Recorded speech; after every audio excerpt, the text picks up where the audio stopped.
प्रहलाद जी सुने हो आप लोग। प्रहलाद जी छोटे थे, असुर कुल में पैदा हुए थे, लेकिन भगवान की भक्ति करते थे। पिता था हिरण्यकश्यपु, भगवान विष्णु का कट्टर दुश्मन था। सुनिए ध्यान से। लेकिन पुत्र विष्णु का ही भक्त निकला। पुत्र जो भक्ति करता था पिता को पसंद नहीं था, इसलिए अनेक प्रकार से प्रहलाद जी को मारने का दुष्प्रयास किया। पहाड़ों से फेंक दिया, जल में डुबाया, हिंसक पशुओं से भरे हुए कारागार में रख दिया, लेकिन कोई प्रहलाद का बाल भी बांका नहीं कर पाया। क्यों? क्योंकि कहा जाता है जब जानकी नाथ सहाय करे तो कौन बिगाड़ करे नर तेरो। जिनके ऊपर भगवान प्रसन्न होते हैं भले काल भी उसका कुछ नहीं बिगाड़ पाता। अरे अकाल मृत्यु वह मरे जो काम करे चांडाल का, काल भी उसका क्या बिगाड़े जो भक्त हो महाकाल का। प्रहलाद जी को काल भी कुछ नहीं कर पाया। मारने का खूब प्रयत्न किया, लेकिन प्रहलाद जी को कोई कुछ न छू भी नहीं पाया।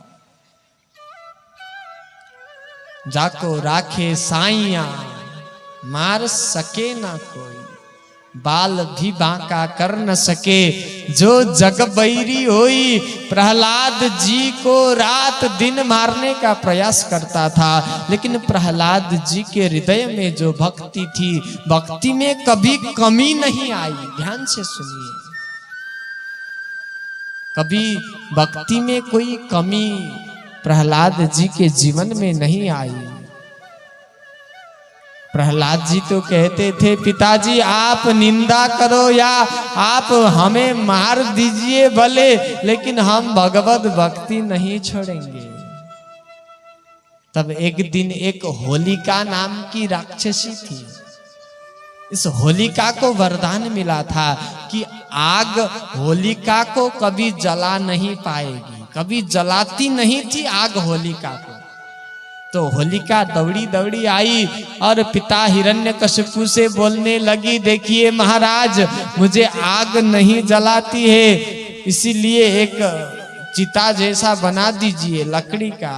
प्रहलाद को लेके मैं उसमें बैठूंगी, आग लगा दीजिए, प्रहलाद जल के खाक हो जाएगा।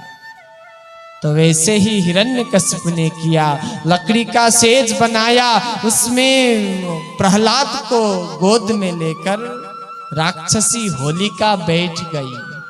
तब आग लगा दी।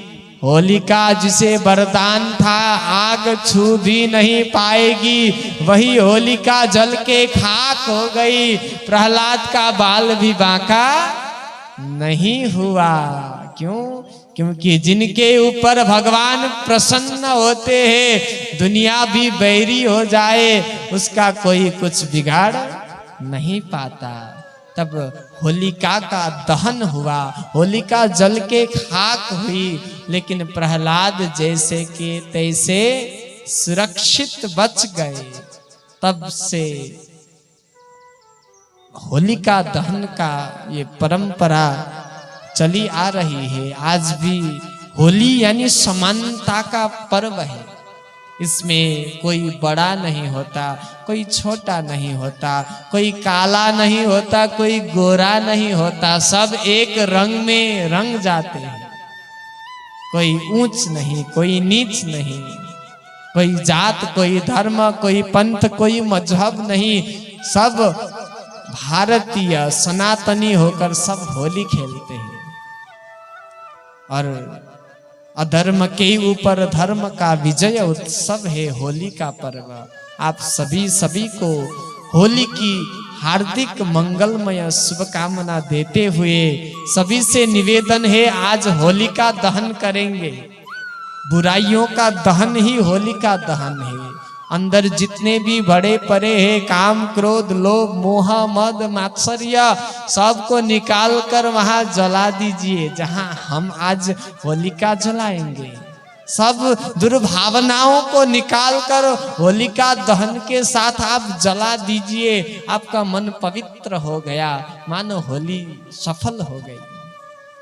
इसी भाव के साथ